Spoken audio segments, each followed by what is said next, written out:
그럼 오늘 발표를 하게 된 사찰 최인우입니다. 반갑습니다. 자, 오늘은 2020년 내년 금융시장 경기 전망 시장에 대해서 전망을 할 건데요.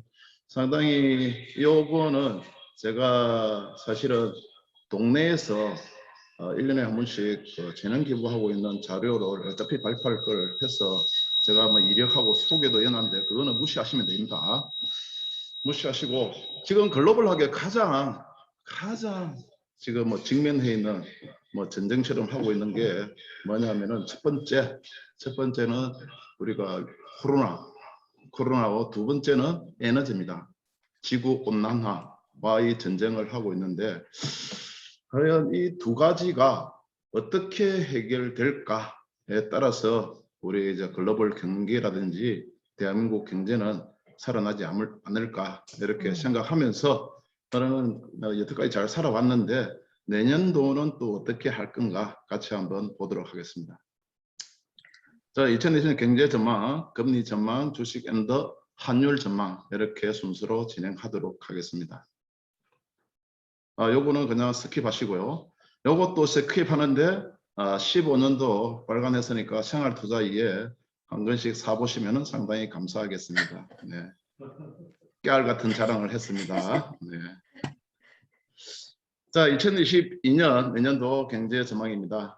이 전망을 하면은 이 부분은 제가 디테일하게 다시 할 거니까 선진국 GDP와 CPI 정책금리인데 미국은 한 차례 올릴 거로 예상했는데 제가 요걸 숫자가 오타가 있습니다. 아마 내년 4분기에 한 번 정도 25bp 인상하지 않을까. 대한민국은 나중에 이야기 들으겠지만은 올해 한 차례, 내년 두 차례에서 3번 정도 인상을 예상되는 그런 상황입니다. 이건 글로벌하게 선진국, 미국, 중국, 유럽, 일본 중심으로 설명을 드렸기 때문에 저희들하고 조금 머니까 그냥 전체적으로 한번 보시라고 한 거고 오타가 있으니까 그거 아시면 되겠습니다. 자, 그래서 미국 경기 사이클 2020년도는 확장 사이클이 지속이 예상된다. 그저께 드디어 하원에서 인프라 투자가 결정이 됐습니다. 얼마 결정됐습니까? 1조 2천억 달러. 대한민국 돈으로 하면은 1,400조. 1조 4천조죠. 1조 4천조. 대한민국 GDP가 보통 2천조 정도인데 우리 대한민국 전체보다 한 7배 이상 이렇게 인프라 투자를 하겠다.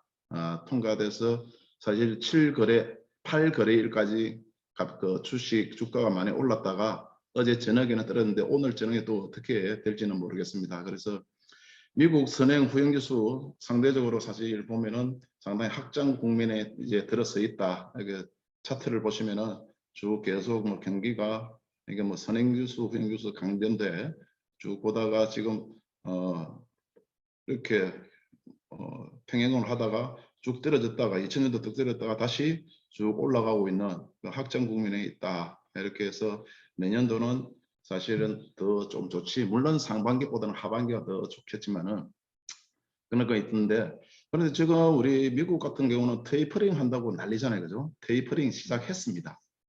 매달 50억 불. 그러니까 한국 돈으로 5조, 6조 정도 자산 매입 축소를 하겠다. 이렇게 발표를 한 그런 상황인데 그럼에도 불구하고 테이퍼링보다는 사실 경기가 사실 인프라 투자라든지 재정 확대가 강하기 때문에 주가가 오르고 있지 않나 이렇게 생각이 되집니다. 그래서 다시 보면은 백신 접종 확산과 치료제 개발, 글로벌 경제는 위드 코로나 국면에 접어들었다 이렇게 볼 수 있겠지만은 자, 이 코로나가 다시 재유행하지 않는 불확실성이 해소하지 못한다면은 또 어떻게 될까? 그래서 지금은 글로벌하게 위드 코로나 하지만은 한국도 그래서 11월부터 위드 코로나 하지만은 유럽에서는 다시 재확산을 하고 있다. 그래서 이게 또 어떤 국면으로 과연 갈까? 그렇게 되면은 결국은 이제 치료제 상용화가 되면은 게임 체인저 역할을 할 수 있다. 이런 부분에서 보면은 사실 요 신규 확진자 수가 이렇게 쭉 늘었다가 다시 줄었다가 늘었다가 또 지금 현재 줄어들어서 위드 코로나 가고 있는데 만약에 이런 치료제가 개발이 되면은 거의 이제 게임 체인저가 된다. 그래서 글로벌하게 가장 큰 이슈가 이 바이러스를 어떻게 하면 잡을 건가, 그 다음에 에너지를 어떻게 하면 만들어낼 건가, 이게 가장 두 개의 축인데, 지금 에너지는 좀 이따 말씀드리겠지만은 에너지 전쟁 때문에 지금 모든 게 난립니다. 여소수 같은 경우는 지금 우리가 일주일치 있니 뭐 한 달치 있니 뭐 이렇게 해서 지금 난리죠. 대한민국이 사실 거의 가성비가 떨어져서 중국에서 수입해오는 뭐 전적으로 80% 이상 자재를 수입하는 게 제가 한 4,800개 정도 있는데 중국이 한 1,800개가 차지해요. 중국에서 틀어버리면은 대한민국은 올 수도 없을 수도 있다. 이런 상황이다. 그래서 미국 머커사나 미국 화이자, 스위스 로슈 이런 부분을 지금 임상 3상, 2상 이렇게 진행하고 있는데, 이게 치료제가 해서 잘 우리가 독감처럼 어떤 약을 드시고 그러면은 난다 그러면은 거의 게임 체인저 역할을 할 수 있는, 그러면서 다시 이제 경기가 활성화될 수 있는 그런 상황이지 않나 이렇게 생각되어집니다. 자, 코로나 이후 세계 경제 환경 변화 보면은 2020년도는 우리 사실은 양극화가 심화됐던, 그러면서 거리두기 강화하면서 많은 우리 한국으로 보면은 자영업자들이 엄청나게 힘들게 살아왔죠. 올해도 마찬가지로 강경 유지하고 구조조정 문제 이렇게 했는데, 가장 지금 올해 하반기부터 문제가 되는 게 공급망이 교란이 심화되고 있다. 이 부분은 사실은 지구 온난화에 기인합니다. 탄소 중립을 하려다 보니까 공급망 교란이 심화되고 있는데, 내년에는 과연 이 간극 축소 구조 계획을 통해서 선진국, 신흥국 다 위드 코로나를 갈 수밖에 없다 라고 유동성공정책 점진적 축소하는데 한국은 어떻습니까? 더 자꾸 재정 지출을 늘려야 된다. 지금 사실은 정부 빚이, 이 정부가 들어서기 전에는 600조 정도 시장인데 지금 한 1000조, 400조가 늘어났죠. 4년 만에. 그러니까 1년에 100조씩 재정 지출을 했습니다. 그 돈이 다 어디 갔는지, 그 돈이 다 어디 갔을까요? 다 부동산, 주식, 비트코인으로 다 흘러가고 있다. 자, 소비 투자 중심의 재정 부양책이 사실 둬야 되고, 공급난 교란은 완화될 것인데, 이게 어떻게 더 빨리 좀 빠른 시일 내에 공급망이 완화가 될 건가. 지금 물류는 지금 난리가 났습니다. 물류 같은 경우는 해운업은, 한국 같은 경우 해운업이 거의 다 팔아먹고 거의 회사가 거의 없어졌죠. 없어졌는데 지금 와서는 이제 사실 배삭이 엄청나게 더블 이상으로 가격이 올랐다 이렇게 보시면 되겠고, 자, 구조적 변화를 보시면은 4차 산업 혁명이 가속화될 거고, 그래서 기술 플랫폼 중심이다. 기술과 IT와 플랫폼인데, 앞으로 이제 먹거리는 플랫폼이죠. 플랫폼인데 대한민국은 어떻습니까? 대한민국은 배 고픈 거는 참아도 배 아픈 건 절대 못 참습니다. 지금 카카오가 좀 뭔가 김범수 회장이 해보자 그러니까 이번에 국감에서 3번씩이나 불러서 그냥 했는데, 제가 개인적으로 카카오 주식을 엄청나게 보유하고 있었는데 배 아픈 걸 못 참는지 많이 맞았죠. 그래서 지금 주가도 많이 떨어지고, 그래서 동네 꽃배달 서비스라든지 그다음 미용실 이런 부분은 사업을 지금 하고 있죠. 철수했습니다. 그렇게 결국은 우리가 플랫폼 중심으로 갈 수밖에 없을 텐데, 어떤 대한민국은 이런 걸 어떻게 규제를 완화가 가능한지 그런 게 궁금하고요. 그 다음에 이제 보호무역에서 공급망 재구축이 될 것이다. 한국은 사실 요소수 같은 경우는 올 여름부터 이렇게 시그널이 있었는데 거의 신경 안 썼죠. 되겠지 이렇게 하다가 지금 완전 난리 났던 그런 건데, 이게 왜 그러냐고, 이 올여름에 중국에서 호주산 석탄을 수입 금지를 했습니다. 호주는 어떻습니까?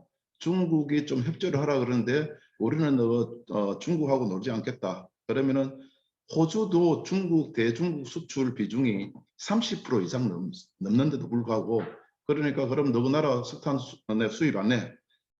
그러다 보면 모든 게 석탄에서 사실 요소수가 나오는 거거든요. 그래서 중국도 이제 그때부터 사실은 석탄이 안 돌아가면 뭔가 좀 이상했다, 요소수가 된다. 청와대에서 그러잖아요. 요소수는 요소 비료인 줄 알고 별 뭐 그렇게 큰 타격이 있을까 생각했다는 거 아닙니까? 참 과연 청와대가 경제를 아는 사람이 있는지 없는지 모르겠지만은 안타깝습니다. 가행 레버리지, 요 부분도 또 사실은 레버리지가 일어나면서 좀 가행으로 돌아서지 않을까. 고용시장이 양극화는 당연히 될 것이고요. 이제 IT 기업, 플랫폼 기업 중심으로 고용은 많이 되는데, 또 이게 질 나쁜 고용이 많죠. 지금 정부에서 고용을 너무 많이 하고 있습니다. 그죠? 한 달에 30만 원짜리, 50만 원짜리 이런 것들을. 그래서 고용 지금 이 정부는 참 통계도 마사지하는 분식, 통계 분식, 또 통계 분식을 통해서 지금 뭐 고용이 잘 됐다 그러는데 또 분식 하나 하잖아요. 그죠?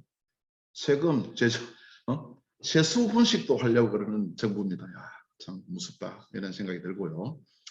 그래서 다음에 취약계층에 집중된 타격해서 가계, 기업, 국가를 보면은 이제 사실 이제 고소득 일자리 감소, 뭐 중소득의 급감, 뭐 이런 게 돼 있을 거고, 기업은 대기업 이익은 당연히 양호할 거고, 중소 자영업자 손실은 사실 어떻게 될 건가, 이게 많이 늘어날 거다. 고소득 일자리 감소는 제한합니다. 일자리 있는 사람들은 그대로 돈 많이 벌고 잘 벌고 할 겁니다. 국가는 선진국은 당연히 양호하고요. 신흥국은 타격이 있다. 자, 대한민국은 이제 선진국 대열에 들어섰습니다. 이제 사실 신흥국이 아닌데도 불구하고 아직까지 신흥국 행세를 하고 있는 게 대한민국이다. 그래서 양적 회복, 고소득 중저소득 일자리 회복 속도 차별화가 될 거고, 선진국 코로나 이전 회복, 신흥국은 아직 미흡할 거다. 질적 회복으로서는 중산층 이하 일자리가 창출이 잘 돼야 될 거고, 그 다음에 대기업 정세, 중소기업 자영업자에 대한 유동성 지원, 선진국과 신흥국 격차가 축소되어야 된다. 이렇게 사실 양적, 질적 이런 것들이 구조적으로 이렇게 변화가 올 것이다 라고 전망을 하고 있습니다. 그래서 세계 경제를 보면 2000년 5% 내외 성장한다. 글로벌하게는 성장을 하죠. 성장을 하는데 가장 중요한 게 이제 G2는 미국과 중국이죠.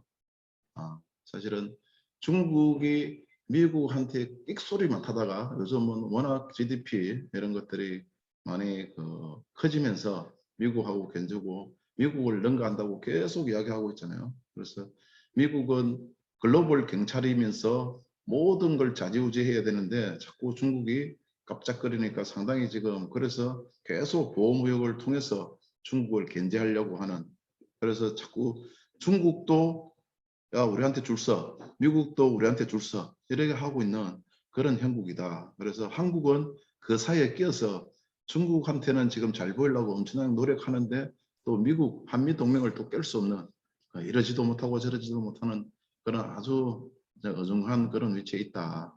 GDP 미국은 4.2%, 유로존 4.3 하는데 한국만 이렇게 성장을 못합니다. 한국은 다음 페이지도 있겠지만은 3.2% 정도 성장이 예상되는.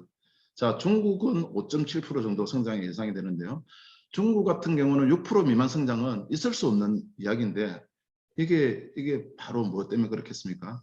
중국은 앞으로 5년 정도까지는 전기 부족으로 아주 불안정한 그런 뭐 공장 가동도 뭐 멈추고 이런 부분이 분명히 있을 것이다. 왜 그렇겠습니까? 어떤 자원 전쟁에서 석탄 수입을 하지 않으면은 전기 공급이 되지 않는 그런 건데 5.7, 우리가 볼 때는 5.7 엄청나게 높은 수치지만은 실제로 글로벌하게 중국은 6% 이하 성장은 저성장기에 접어들었다, 이렇게 보시면 되겠습니다. 그래서 쭉 보시면은 뭐 선진국 미국, 유로존, 일본, 신흥국 중국, 인도, 브라질. 그래서 중국 보세요. 2018년 리먼 터졌을 때 그때가 이때는 리먼이 아니군요. 이때 6.8, 6.1 이렇게 했는데 이때는 코로나죠. 그런데 뭐 올해는 한 8% 정도 예상되고 내년에는 5.7 정도 예상이 된다. 브라질만 상당히 뚝 떨어지는 그런 상황인데 상당히 한국은 여기서 한 3.2 수준이다. 그래서 세계 글로벌 경제 성장만큼도 따라가지 못하는 그런 상황이 벌어질 것이다. 이렇게 전체적으로 한번 봤습니다. 자, 다음은 금리 전망을 한번 보도록 하겠습니다. 자, 통화정책 정상화가 가속화될 내년이다. 2022년이다. 그래서 하반기, 이거는 뭐 채권정리한테 이야기하는데 하반기는 두레이션을 확대해야 된다. 하반기 두레이션 확대해야 된다는 건 자, 상고하저. 상반기는 내년 상반기는 금리가 상승하지만은 하반기는 금리가 하락할 것이다. 하기 때문에 자, 채권은 금리가 하락하면은 채권 가격은 증가하죠. 그래서 두레이션을 크게 30년짜리를 가져야 하락할 때 채권 평가이익이 많이 나는 그런 형국입니다. 시장금리 상승 압력은 미국 같은 경우는 이렇게 될 거고요. 그래서 기준금리는 2회 인상으로 1.5 정도, 한국은 그렇게 생깁니다. 지금 한국의 기준금리는 0.75인데 아마 올해 25bp 인상하고 내년에 상반기 한 차례, 하반기 한 차례에서 총 지금 0.75인데 0.75 올라서 1.5 정도 될 것이다. 그래서 국고 3년 같은 경우는 1.8 정도 수준이 될 것이다. 국고 10년 2.7, 2.1 수준에서 될 거고요. 기준금리가 1.5 전망하지만은 이미 시장에서는 많이 지금 올랐습니다. 지금 많이 올라 있다. 이렇게 해서 조금 전에 제가 말씀드렸지만 시장금리는 상고하저 예상이 예상되고, 그래서 상반기에는 불 스팁에서 아주 강한데 스팁 아주 가파르게 금리가 오를 수 있고, 하반기는 이제 베플랫 불 플랫, 그래서 강하지만은 좀 플랫하게 이렇게 갈 수밖에 없다. 그래서 뭐 수급은 재정 확대 또는 국고채 발행 부담이 뭐 축소된다, 이런 부분이 있고요. 배경에는 이제 금융 불균형, 금융 취약성 지수가 2008년 리먼 터졌을 때 이후에 지금 최고치다. 가계 부채 억제, 이거는 사실은 지금 금리가 아마 지금 금융권에서 대출을 받으려면 상당히 어렵습니다. 그리고 가계 자금은 집 담보로 받을 때는 1년에 1억밖에 안 내주죠. 집값이 30억, 40억 하더라도 1년 1억밖에 안 내준다. 그리고 뭐 전세자금 대출도 다 총량제를 하려 그러다가 워낙 우리 불만이 많으니까 전세자금 대출은 지금 하고 있는데, 실제적으로 이 은행은 지금 대출 총량대에서 6% 이상 초과 못하게끔 아예 틀어막고 있습니다. 그래서 지금 대출 은행권에서 대출 받으려면은 하늘의 별 따기다. 그럼 우리가 어디서 받아야 됩니까? 돈이 필요하면은 결국은 이제 뭐 저축은행 캐피탈 이쪽으로 가겠죠. 높은 금리로 이렇게 갈 수밖에 없는, 그래서 좀 완화가 돼야 되는데 지금 금융 불균형은 더욱더 더 심화되고 있다. 자, 소비자, 대한민국 같은 경우 소비자 물가는 상반기 2% 상회를 할 거고요. 하반기 2% 아닙니다. 이 2%를 왜 적어놨냐면은, 자, 우리 그 한국은행의 존재 이유가 물가 안정입니다. 물가 안정. 한국은행의 역할은 다른 거 없습니다. 오로지 물가만 안정시키는 게 역할인데, 이제는 하나 더 임무를 롤을 하나 더 줬죠. 금융시장 안정도 이제 한국은행의 역할이다. 그런데 예전에는 자꾸 물가만 2%만 안 넘게 하면은 그래서 한국은행이 물가가 오르면은 금리를 인상시키고 물가가 떨어지면은 금리를 인하는 뭐 그런 역할을 했던 거죠. 그래서 지금은 어차피 공급이 잘 안 돼서 수요는 그대로 있는데, 물론 이제 보복 소비도 일어나겠지만은 공급이 축소되다 보니까 물가가 지금 올 수밖에 없는 그런 상황이다. 자, 미국 같은 경우는 전망을 보면은 기준금리 1회 인상으로 0.5, 지금 0%에서 0.25%입니다. 그래서 내년 4분기에 금리 인상 시작할 것이다. 테이퍼링은 내년 6, 7월에 테이퍼링은 완료가 될 겁니다. 이미 지난달부터 테이퍼링을 시작했기 때문에 국채금리는 뭐 2년 같은 경우는 뭐 0.4에서 0.9, 10년은 1.6에서 2.1 정도고요. 그래서 이자 부담이 완화될 것이고 물가는 글로벌 공급망 차질 우려에서 심화돼서 길어진 일시적인 인플레이션이 올 것이다. 다 글로벌하게 지금 대한민국도 마찬가지 물가가 오르는 게 공급망 차질입니다. 공급망. 그래서 이 부분이 있어서 제가 뭐 인플레이션은 겪을 수밖에 없다. 그런데 대한민국은 스태그플레이션으로 가지 않을까라는 그 우려도 하고 있습니다. 그래서 이런 투자로 전환되면서 굉장한 성장세를 보일 거고 배경의 시장금리는 2020년 금리 인상 가능성 좀 확대되고 있고 지금 과거 양적 완화에서 테이퍼링 지금 진행했죠. 시작을 했고 내년 상반기 또는 7월달까지는 테이퍼링을 끝낼 것이다. 기준금리 인상 경로에 대한 목격이 있고 이거는 참고로 한번 보시면 되겠습니다. 가장 중요한 게 지금 글로벌하게 또 기후 변화 이거 어떻게 해 나갈 건가 가장 큰 숙제로 지금 남아 있습니다. 그래서 내년도 주요국 통화정책 및 경제 이슈 타임라인을 한번 보시면 금통위 대한민국 같은 금통위 1월 중순에 하면 금리 인상 한 차례 할 것이다. IMF 세계 경제 전망을 1월 중에 할 거고요. 그러면서 일본은 금통위는 2월 말 또 대선이 3월 9일 열고 이주열 총재가 3월 31일 날 일단 연임을 했거든요. 연임했기 때문에 이제 이주열 총재는 이제 그만둘 것이다. 상당히 이주열 총재가 상당히 합리적으로 통화 정책을 했죠. 상당히 뭐 잘하신 분입니다. 그래서 사큐 한국 뭐 GDP, OECD 경기 전망도 3월 중에 아마 나올 것이다.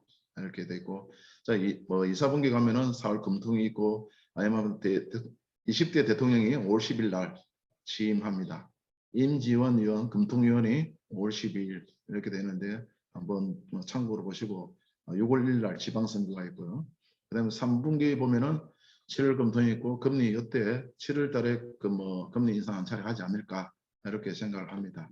4, 4분기의 뭐 중요한 부분은 그냥 국고채 발행 계획 하는 거고.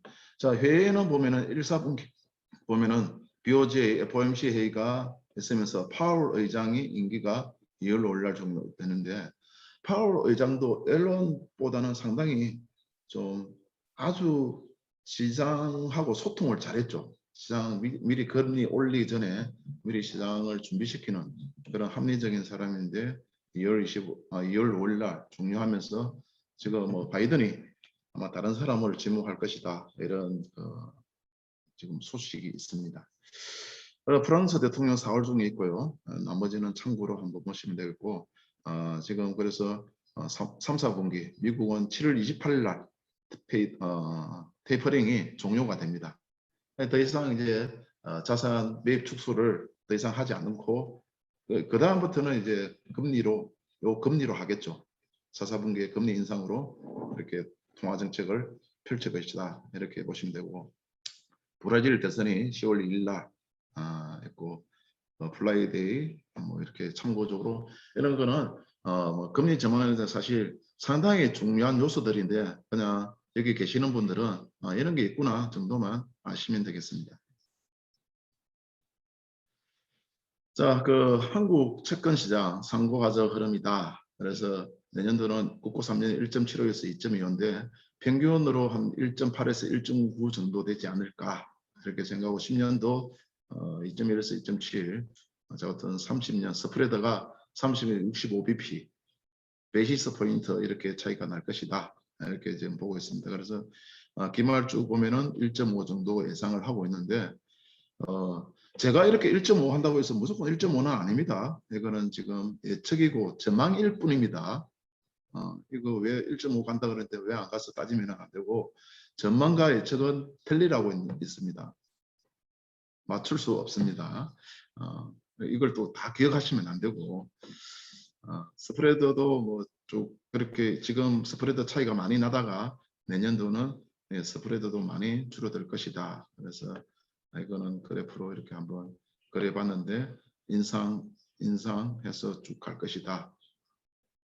이 정도로 지금 예측을 하고 있다. 이렇게 보시면 되겠습니다. 자, 금리 전망은 이렇게 해서 마치고요.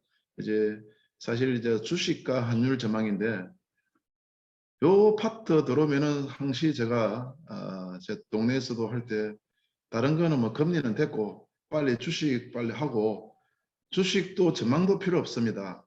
종목을 달라 그래 종목은. 종목은 좀 그렇게 끝까지 들으면은 끝까지 남으면은 종목을 앓게 들은다 그러면 절대 움직이지 않습니다. 화장실도 안 갑니다. 그런데 종목은 역시 저는 안 드립니다. 한번 보도록 하겠습니다. 다른 금리 뭐 금리 이거는 별로 신경도 안 써요. 금리가 어찌되든지 뭐 대출 금리가 올리든 말든 나 알 바 아니고 오롯이 주식만 좋으면 돼 이런 거기 때문에. 자, 통화 정책의 밸류에이션 선반영된 상황에서 공급망 차질 가장 이제 필요하죠. 공급망이 정말 우려됩니다. 그래서 공급망 차질이 나니까 공급이 줄어들면 자연적으로 우리가 경제학에서는 수요와 공급 곡선에 의해서 어떤 공급이 줄어들면 가격이 상승할 수밖에 없는, 가격이 상승하면 당연히 인플레이션이 된다. 그래서 얼마나 한국 시장에 영향을 미칠 건지, 그래서 2021년 올해와 내년 이걸 한번 보면은 올해는 사실은 MZ 세대가 주식 참여해서 우리 MZ 세대가 오로지 돈 벌 수 있는 게 비트코인과 주식밖에 없다. 왜? 집을 못 사니. 그러니까 열받아서 이제 뭐 난리가 난 거죠. 그래서 비트코인 해가지고 돈을 버는 우리 20대도 많습니다. 비트코인이 지금 얼마죠? 한 코인당 8,800만 원 정도 하고요. 그래서 우리 MZ 세대들은 가감하게 5천만 원에 들어가는 사람도 있어요. 이제 이미 8천만 원, 3천만 원 이상 벌고 있죠. 그죠? 그렇게 들어가고 있어. 이 세대들이 사실은 지금 많은, 그래서 뭐 우리 동학개미, 서학개미 해서 미국 주식도 엄청나게 샀잖아요. 테슬라. 엄청나게 샀어요. 사서 테슬라 사가지고 또 돈도 많이 벌고 이랬던 친구들 상당히 많습니다. 그런데 절대 주식 투자인데 너 돈 까먹어서 이런 사람은 없거든요. 뭐 벌었어 이러는데 사실을 알고 보면 그렇게 많이 번 사람이 없다. 그런데 현재에서 때문에 집도 못 사고 하니까 그냥 열받아서 비트코인 그냥 주식 엄청나게 해서 주로 이제 삼성전자도 많이 했는데 삼성전자가 그림이 엄청나게 좋다가 요즘은 너무 행보하고 있죠. 지금 반도체가 그런 현상이고, 그래서 내년도는 개인 영향력 약화 속에서 지수가 하방 지지 역할을 할 거다. 테이퍼링은 일단 선반영이 됐고 코스피는 어떤 제조업 차질 완화 시 외국인 유입이 기대된다. 지금 양놈들이 엄청나게 팔고 있어요. 지금 현재 왜 파는지 모르겠는데 하여튼 테이퍼링 하면서 들이 팔고 있다 보니까 지금 환율도 뭐 나중에 환율 이야기 드리겠지만은 환율도 지금 1180원 정도인데 내년에는 환율도 좀 안정화가 될 것입니다. 그리고 자 12개월 선행 EPS 주당 순이익 EPS가 주당 순이익인데 이익 증가와 추정치 상향으로 지수 상승에 오전의 환경을 마련했다. 그래서 이 부분도 내년에도 사실 좀 레벨업 되지 않을까. 근데 지금 사실 우리가 코로나 시대지만은 자영업자, 식당, 뭐 여행업 이쪽에 좀 안 좋아서 그렇지 대기업들은 지금 잘 되고 있습니다. 대기업들은 잘 되고 있는 상황이기 때문에 이렇게 뭐 고려하면은 저같은 EPS가 추정치가 조금은 하락은 하겠지만은 잘 넘어갈 것이다. 자, 주가 수익 비율. 퍼가 12개월 퍼가 선반영을 좀 밸류에이션은 좀 퍼가 하락한다. 보통 우리가 주식을 투자하면 퍼 10배, 퍼가 10이라는 것은요. 내가 이 주식을 사서 10년 동안 배당을 받으면은 그 주가만큼 온다. 내가 10,000원에 사면은 매년 1,000원씩 배당을 받으면 10년 되면은 10,000원이 되잖아요. 그러니까 주가 수익률 퍼가 보통 우리가 10배짜리가 있는데 요즘 IT 기업은 몇 배 하죠? 퍼가 한 50배 정도 합니다. 엄청나게 지금 선반영되어 있죠. 그래서 아마 내년 정도는 이게 통화정책 선반영에서 좀 멀티플레이해서 12배, 13배가 좀 뭐 또 상승하지 않을까 이렇게 지금 예측은 하고 있습니다. EPS는 주가 순이익은 좀 상승인데 퍼는 지금은 사실 엄청나게 너무 높아 있죠. 사실은 퍼가 좀 떨어질 때가 됐습니다. 보통 한 10배 정도를 적정한 주가라고 생각하는데 뭐 요즘은 터가 없는 것도 많은데도 엄청나게 사고 있더라고요.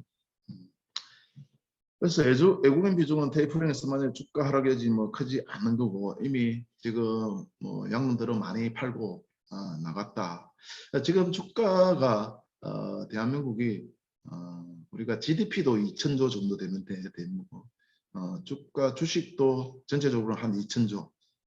그러면 개인 빚도 얼마죠? 2천조. 대한민국 2천조 참 좋아요. 지금 아직까지는. 자, 채권 회사에서 발행한 채권도 2천조 정도. 이렇게 지금 돼 있는데요. 자, 우리 외국인 코스피 지분율이 여기 쭉 보면은 쭉 올라갔. 2002년 월드 가을 때부터 쭉 사실은 올라갔다가 지금 쭉 올라갔다가 이제 좀 떨어지는 그런 상황이죠, 그죠? 그러니까 쭉 했다가 지금 많이 떨어져 있죠, 지금. 양놈들은 사실은 2천조 중에 한 300조 정도 있는데 그 300조가 다 좌지우지를 해요. 엄청나게 우지를 하고 있다. 그래서 외국인 순매수와 코스피 수익률 간 산포도인데 뭐 이렇게 한번 보시면 이 정도 수준이다. 이거는 뭐 참고로 한번 보시면 되겠습니다. 자, 그래서 상반기 한국 대선은 지수 방향성에 우호적이다. 자, 신정부가 출범하면은 다른 확장적 재정정책의 기대감 이미 확장적으로 지금 재정정책 하고 있잖아요.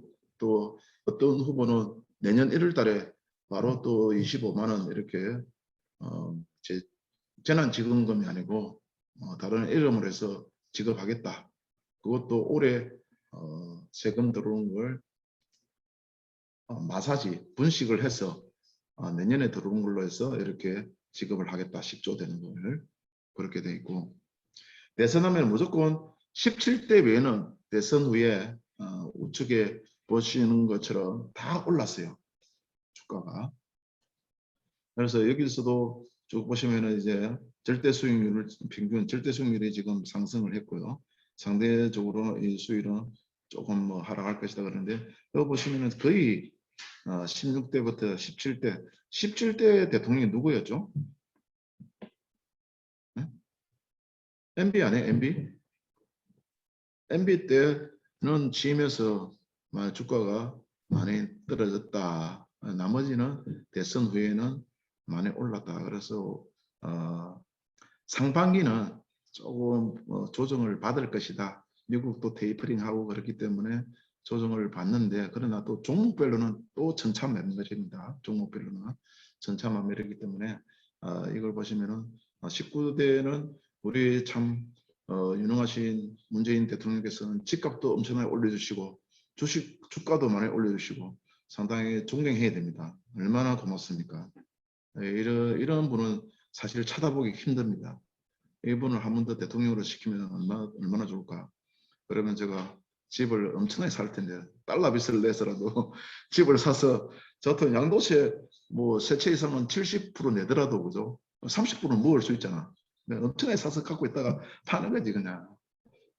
이렇게 되는데 아마 다음에도 지금 1번이 당선되면은 계속 집값은 상승하지 않을까 저는 감히 그렇게 정합니다. 하여튼 그쪽에서 잡으면 무조건 집값 상승한다. 왜?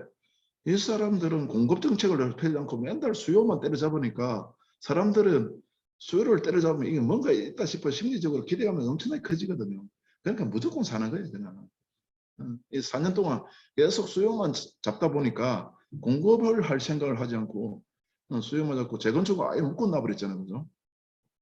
그래서 집값도 상승하고 내년에 20대가 되면서 주가도 상승하고 집값이 상승할지 아니면 주가만 상승하고 집값은 조정받을지는 여러분들 선택이죠.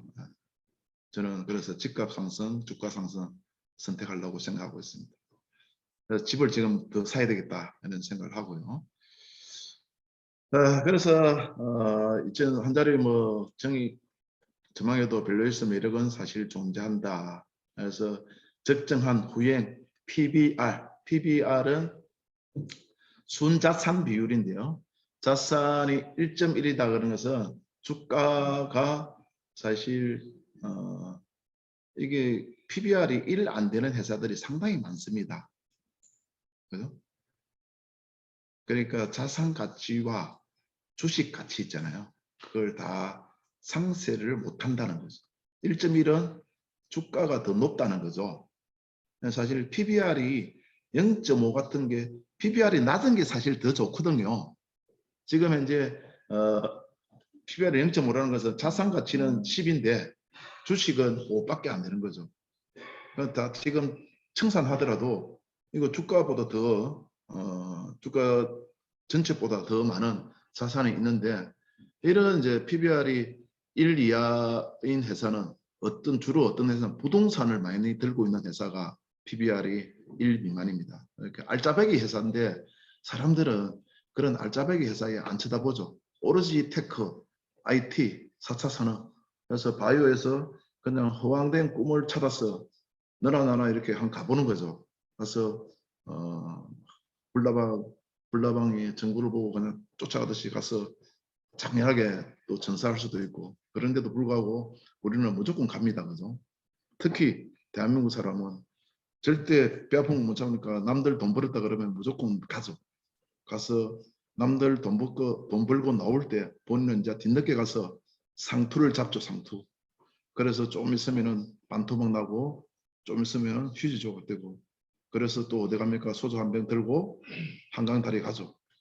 한강 가서 또 뉴스도 나오고 이러면은 거의 이제 거의 이제 공포해서 사실은 소주 한 병 들고 한강 다리 가는 다른 사람이 많을 때 그때 주식을 사야 돼요. 그때 거의 바닥이에요. 그런데 사람들은 그때는 공포에 질려가 못 사. 어떨 때 사? 좀 더 소주 들고 또 룸사롱 갈 때 그때 그때는 진짜 엄청나게 팔고 놓아야 돼. 그때는 워낙 주가가 좋기 때문에 돈 벌었으니까 내가 술 한잔 살게 이러면서 막 가잖아요. 그죠?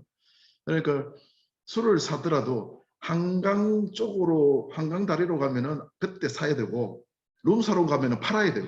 그때는 뭐 거의 많이 올랐다. 이렇게 보시면 되겠습니다. 자, 이래서 EPS도 한 200에서 270에서 300 포인트 정도 등록할 거고, PBR. 자, EPS하고 PER나 PBR은 아주 거의 같은 개념은 전혀 아니고요. 이제 PBR은 1.2 수준에서 이렇게 진행이 될 것이다 라고 생각이 되어집니다. 그래서 지금 거의 이제 주식 전망은 거의 끝나가고요. 그래서 레벨은 내년도 주식 코스피는 2,850에서 3,500 하는데 오늘 우리가 DB 금융투자에서는 2,600에서 3,200 예측했더라고요. 이거는 우리 신금투에서 예측했습니다. 그래서 3,500 했는데 지금 오늘 3,000 깨졌죠. 깨져서 2,900 포인트 2,980인가 이렇게 하고 있는데 조금 더 조정받을 수도 있다. 이렇게 박스피 시절과 다른 코스피 체질 변화가 있을 거고 큰 감익구가 넘는 이익 레벨 그래서 이렇게 멀티플 상승할 수 있다. 주저하는 개선 가속화 미국 중심에서 미국 외로 확산되는 글로벌 투자 환경이다. 그래서 유망 업종은 그래서 제가 이걸 사실 공급망 차질 하기 전에 좀 미리 했기 때문에 지금 사실은 잘 모르겠어요. 반도체 제가 이만큼 자동차 인플레이션 빛을 사는 그중은 수소, 신재생 에너지 그런데 이게 수소 경제하고 지금 대한민국이 지금 난리 난 게 ESG, MRG도 아니고 ESG와 수소 경제잖아요.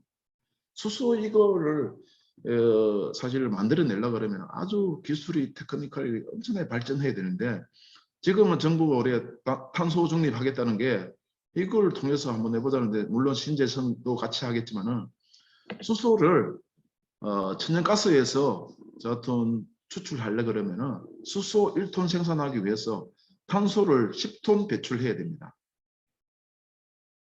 자, 우리가 홍카콜라 그분도 할 때 수소 이러니까 물에서 H2O인데 거기서 산소만 뺏으면 수소 아니냐 이런 이야기도 있었지만은 이게 수소가 지금 기술로는 상당한 비용을 초래해야 구현을 할 수 있는 그런 그 물질이죠.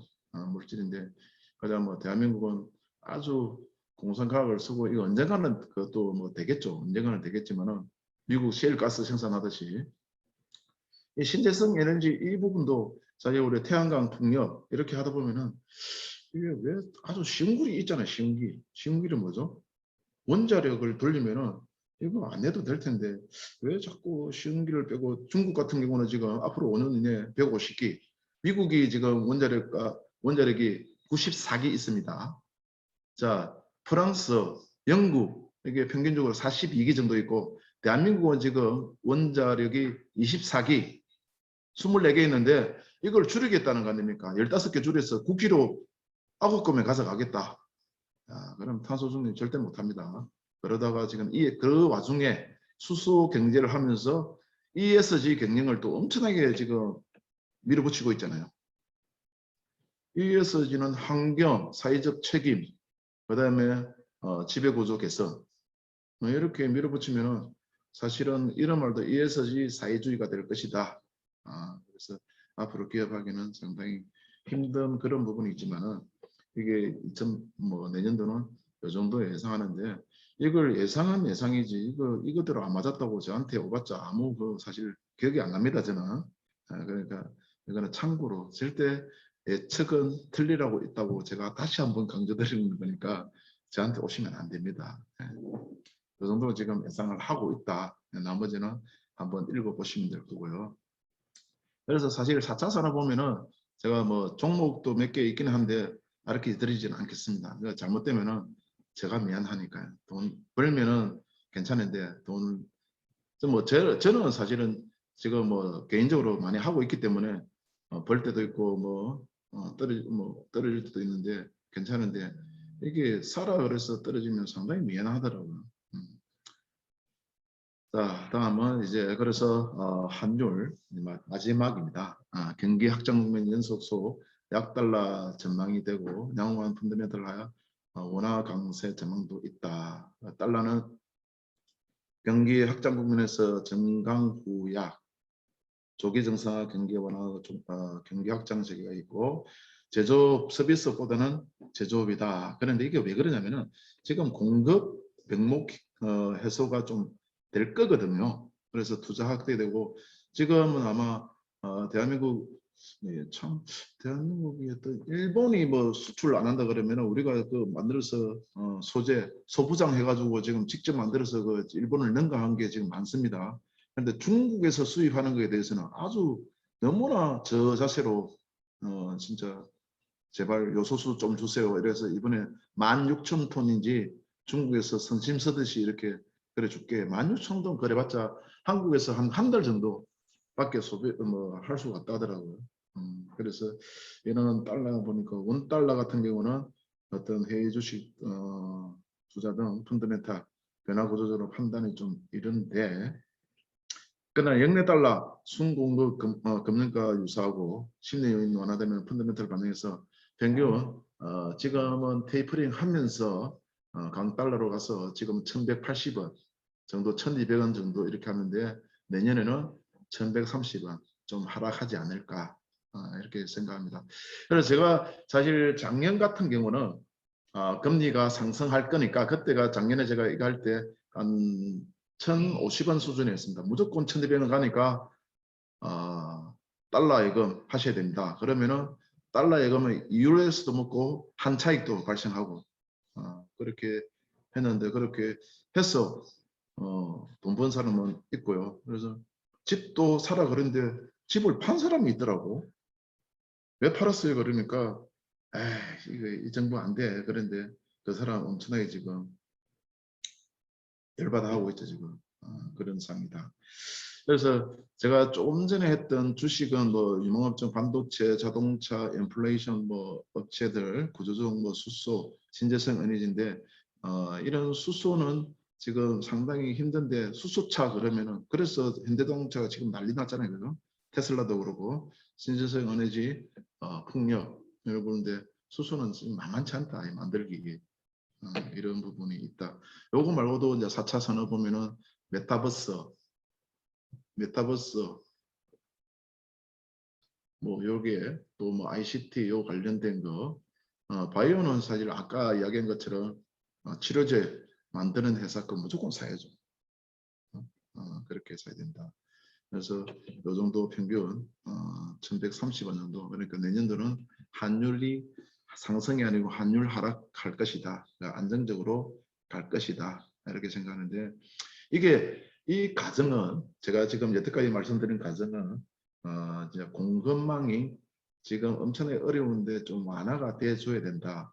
완화가 돼주는데 지금 글로벌하게 바이러스를 어떻게 잡아낼 것이며, 그 다음에 지금 지구 온난화가 원래 2050년에 내비두면 아무것도 안 나면은 지구 온도가 지금보다 2.7도 상승한답니다. 그러면은 이 목표가 2050 탄소 중립하려고 하는 목표가 1.5만 상승시키자는 게 목표거든요. 그런데 인도 같은 경우는 사실 우리 좀 온난화 우리 탄소를 내뿜는데 대한민국은 전체 글로벌하게 탄소 배출량이 프로테지로 보면 1.8%밖에 안 돼요. 중국이 28%해 차지해. 네? 그 중국 제일 많이 탄소를 배출하는 나라 중국 1등, 그 다음에 인도, 그 다음 러시아. 이 세 개 국가가 글로벌하게 탄소 배출하는 게 40%를 차지합니다. 대한민국은 1.8%밖에 안 되는 그거 가지고 뭘 그거 가서 영국 가서 기후협약할 때 우리는 2030에 뭐 2018년 대비해서 40% 줄이겠습니다. 40%못 줄입니다, 절대. 2050에 우리는 중립하겠습니다. 그런데 그때 인도는 우리는 2070에 중립하겠다. 중국은 어떻게 발표했습니까? 2030까지 우리 탄소 배출 이빠이 올려서 2030 그때부터 줄여나가겠다. 이렇게 발표했어요. 그런데 한국은 왜 이런지 뭐. 그래서 기업을 이렇게 하면은 ESG 하자. 뭐 또 분위기 쫙 잡죠.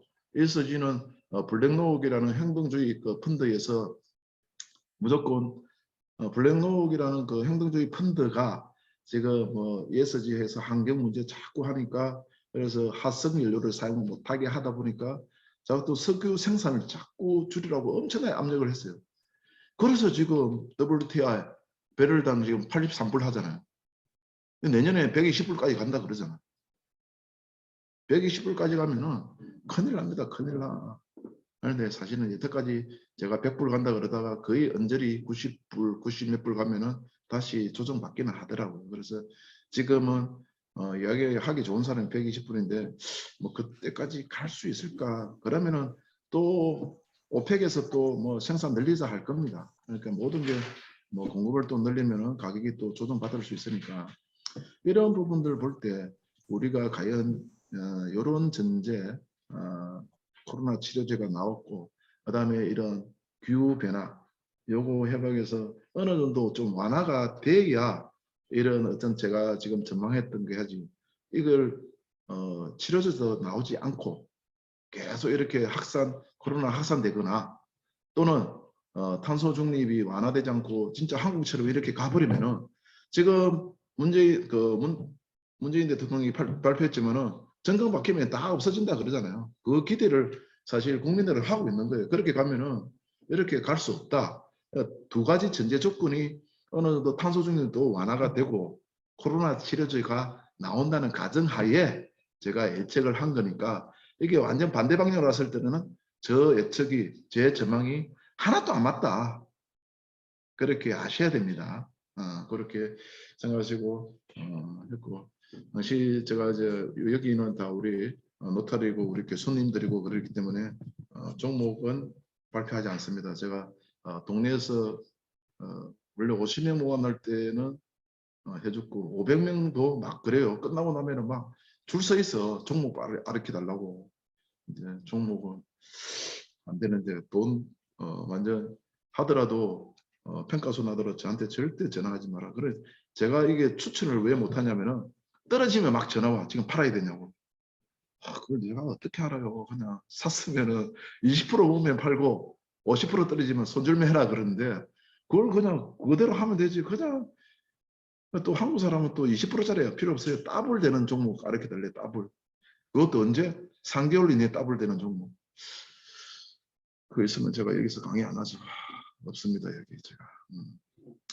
자, 이렇게 해서 오늘 긴 시간은 아닌데요. 저 글로벌 경기 전망과 금리, 주식, 환율 전망을 드렸습니다. 혹시 질문은 안 받습니다. 질문은 안 받고 알아서 다시 한번 보시고 하고 개별적으로 전화도 하지 마시고 종목은 알아서 선택하시면 되겠습니다. 네, 감사합니다.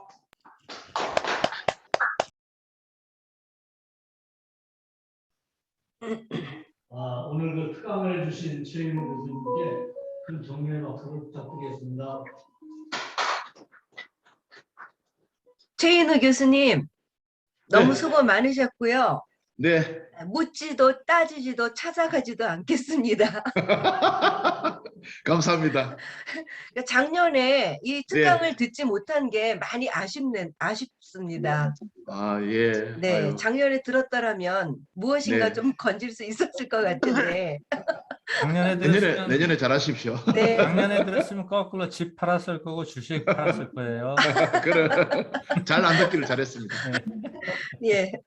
어느 뉴스 브리핑보다도 되게 집중해서 청취를 했고요. 정말 웃프지만 너무너무 잘 들었습니다. 너무 수고 많으셨습니다. 예, 감사합니다.